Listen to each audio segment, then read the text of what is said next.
La parole est à Lamia El Harraj. Merci, Monsieur le maire.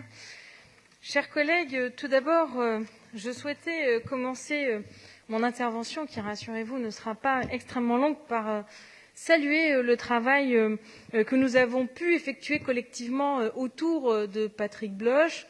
Je remercie son dévouement et son sens du consensus pour nous permettre de travailler intelligemment autour de ce règlement intérieur.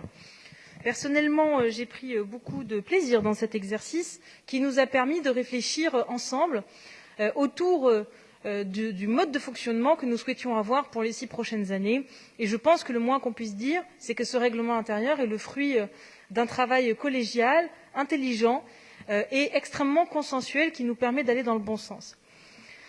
Le règlement intérieur, et je ne permettrai pas de dévoyer les propos qui ont été ceux de Patrick Bloche, a vocation à permettre un travail respectueux de toutes et tous et principalement à garantir les droits de l'opposition.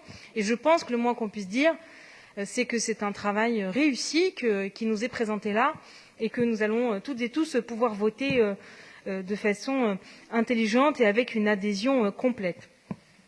Ce règlement intérieur, aujourd'hui, et je tiens à le saluer là aussi, permet de renforcer le rôle des commissions. Je pense que c'est une vraie avancée pour toutes et tous, notamment en institutionnalisant davantage le rôle de celle-ci et en permettant la création d'une 8e commission qui va permettre de renforcer l'engagement de notre ville et de notre Assemblée sur un certain nombre de sujets en lien avec les questions environnementales et écologiques.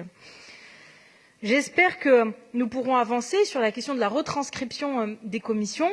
Ça a été évoqué. Je pense qu'on est tous en capacité de comprendre qu'effectivement, sur le plan logistique, quelques difficultés se posent à ce sujet.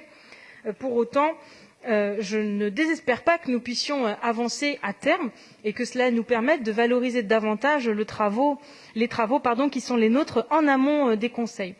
Par ailleurs, je tiens à saluer, et je finirai là-dessus, le fait que les avancées qui ont été proposées permettent aussi davantage de fluidité dans nos débats. Ça permet peut-être de désencombrer notre ordre du jour de débats parfois pas forcément en lien avec notre ordre du jour en tant que tel, à proprement parler. Et en revanche, qu'on puisse avoir ces débats-là en commission s'il en était besoin et que nous puissions nous concentrer sur l'essentiel, notamment en permettant davantage d'aller-retour, si je puis dire, entre les différents élus que nous sommes en vue d'avancer sur les débats. Sur la question des vœux, là aussi, je me réjouis qu'on puisse de continuer à exercer le droit de déposer des vœux, bien évidemment, et qu'on puisse le faire de façon intelligente, toujours en lien avec notre ordre du jour, en permettant là aussi d'avoir davantage de temps de parole et davantage d'échanges avec l'exécutif. En tout cas, voilà, je tenais à remercier collectivement l'ensemble des groupes qui se sont prêtés à cet exercice et évidemment, je vous invite à voter dès demain ce superbe exercice démocratique et ce règlement intérieur. Merci.